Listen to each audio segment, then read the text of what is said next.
Respira hondo. Deja que el peso del día se disuelva. Imagina que estás bajo una lámpara tenue y todo a tu alrededor se va silenciando, poco a poco. Hoy viajaremos, sin apuro, hacia el corazón del Londres victoriano, un tiempo que la historia suele pintar con brillo y progreso. Antes de que te acomodes, tómate un momento para darle un buen like al video y suscribirte. Y cuéntame en los comentarios desde dónde nos estás escuchando y qué hora es para ti. Siempre es fascinante ver quién se une a nosotros desde todas partes del mundo, pero que, si lo observamos desde abajo, nos revela algo muy distinto. Bajo la superficie del imperio más poderoso del siglo XIX, había humo espeso, calles fangosas y casas que crujían con cada paso. Había pobreza silenciosa, rutina implacable y pequeños trabajos que parecían eternos. Mientras la aristocracia tomaba el té en porcelana fina, miles de personas vivían en habitaciones compartidas, con paredes húmedas y sueños olvidados. Hoy te contaré esa historia, pero no con dramatismo ni urgencia, sino como quien abre un libro viejo y deja que las páginas poco a poco vayan susurrando lo que fue. Vamos a caminar, sin prisa, por los barrios bajos de Whitechapel. Veremos a un niño con botas ajenas entre las manos, a una costurera encorvada sobre tela barata y a toda una ciudad que trataba de respirar entre el hollín. Todo está quieto ahora, y tú puedes recostarte, cerrar los ojos y dejar que Londres te lleve. Segmento 1. ¿Así? ¿Era un día? ¿Siendo niño limpiabotas o costurera? En Whitechapel, narración sensorial, calmada, detallada, enfocada en la vida diaria, en segunda persona ocasional, sin exagerar ni dramatizar. Imagina que tienes 8 años y que ya trabajas desde hace 3. Vives en Whitechapel, al este de Londres, una zona donde las casas están tan cerca unas de otras que los vecinos pueden oírse respirar. El techo es de madera húmeda, las paredes de ladrillo crudo cubierto de hollín. Duermes en una colchoneta delgada que compartes con un hermano menor, bajo una manta de lana áspera que fue remendada más veces de las que recuerdas. Despiertas al alba, no con un reloj, sino con el sonido de los pasos en la escalera de madera, crujiente, cuando tu madre baja a encender el carbón. El aire huele a humedad, a sopa recalentada y a la ceniza que quedó de la noche anterior. Te levantas en silencio, sin protestas. Hoy debes volver a la calle.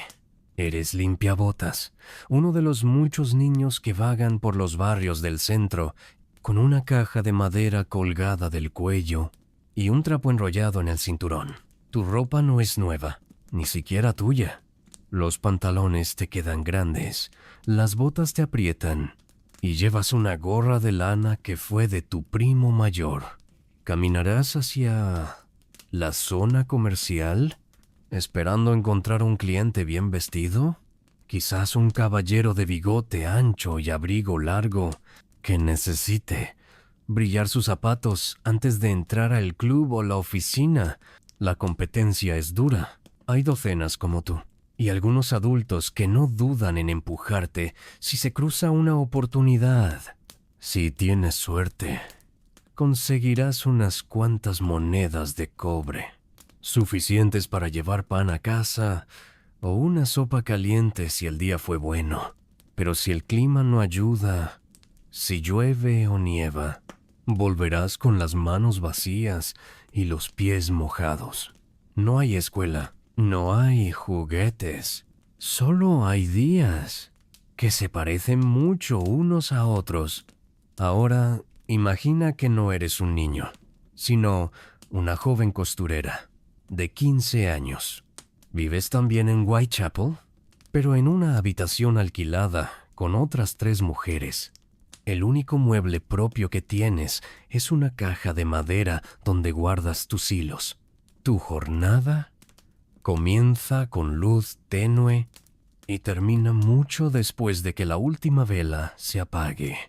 Pasas más de 12 horas al día cosiendo a mano prendas baratas para los grandes almacenes del West End. Camisas, guantes, dobladillos, botones, todo en silencio, con la espalda encorvada y los dedos entumecidos. Ganas poco, a veces no lo suficiente ni para comprar tu propio hilo, pero es lo que hay. Una alternativa mejor sería impensable y una peor, demasiado común.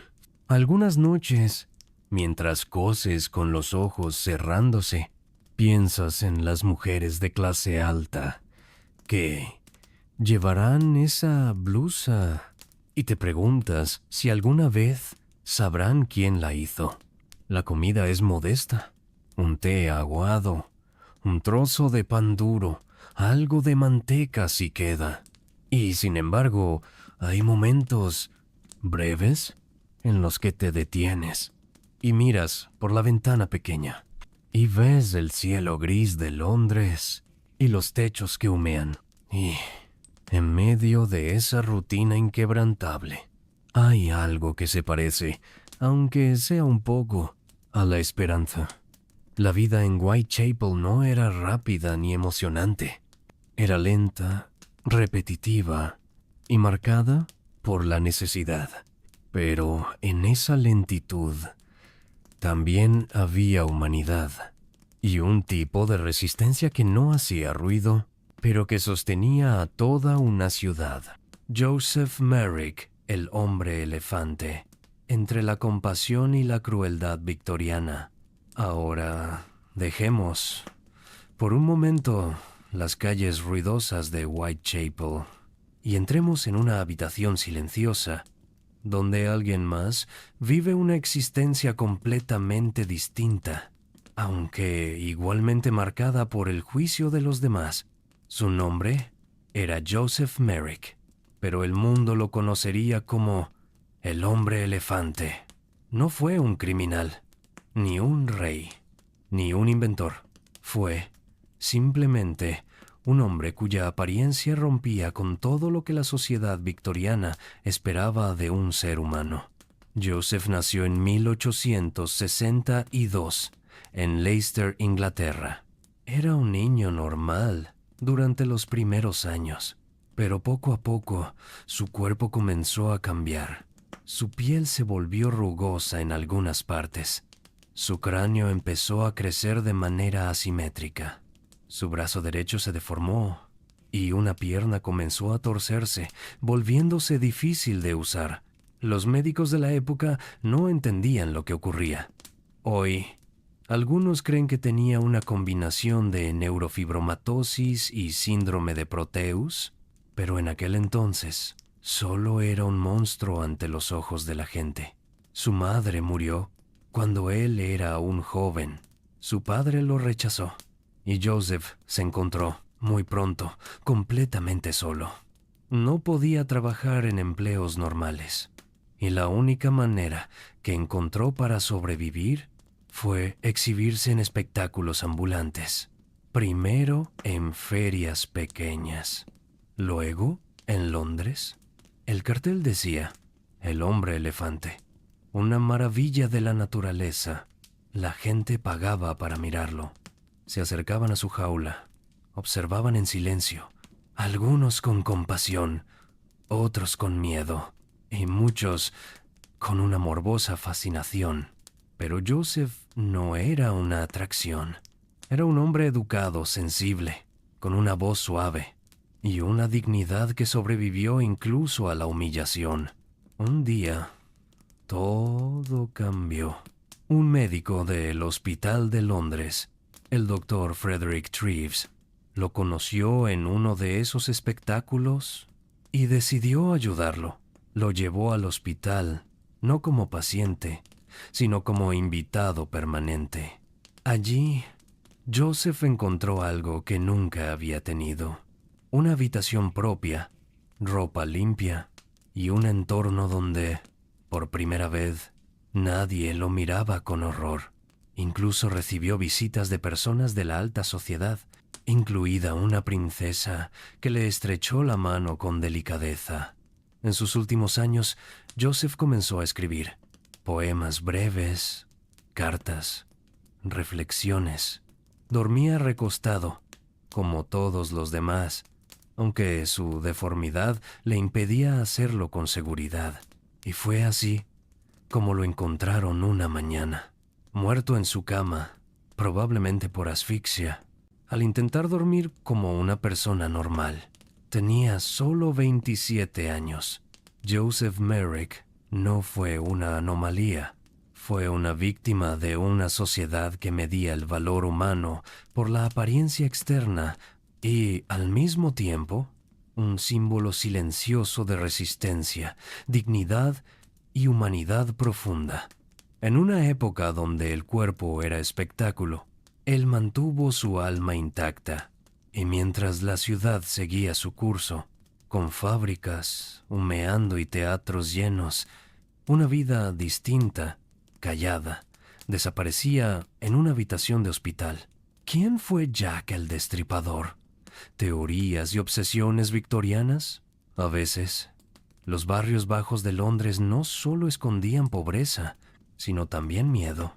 Entre 1888 y 1891, el distrito de Whitechapel se convirtió en escenario de una serie de crímenes tan brutales que marcaron la historia británica para siempre. El nombre, Jack el Destripador.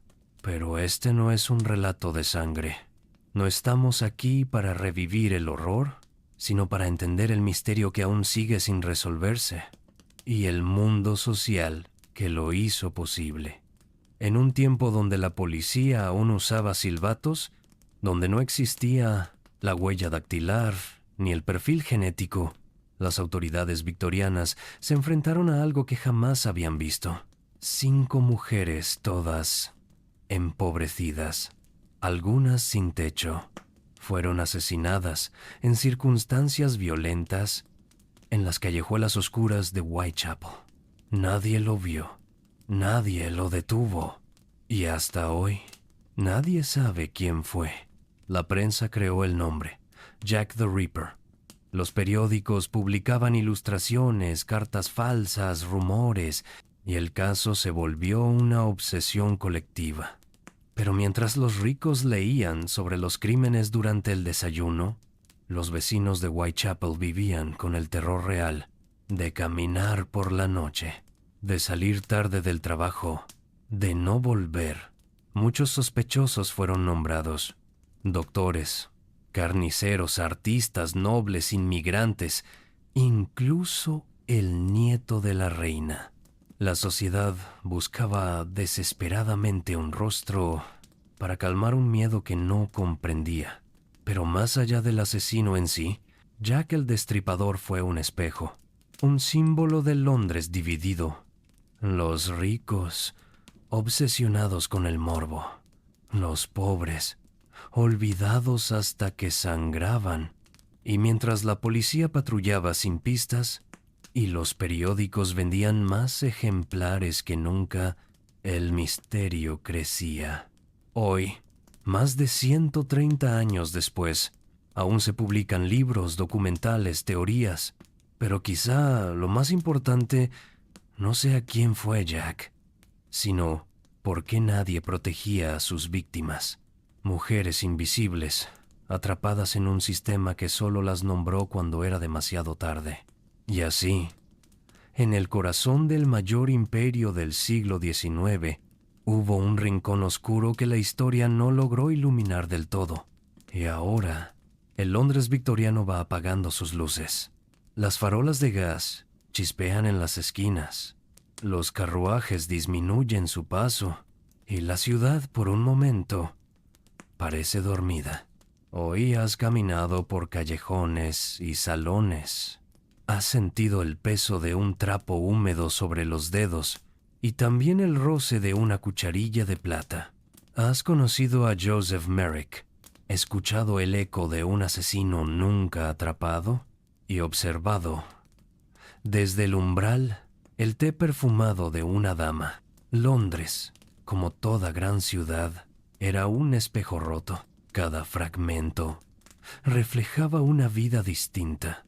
Y tú, esta noche, has recorrido todos esos reflejos, sin prisa, sin ruido.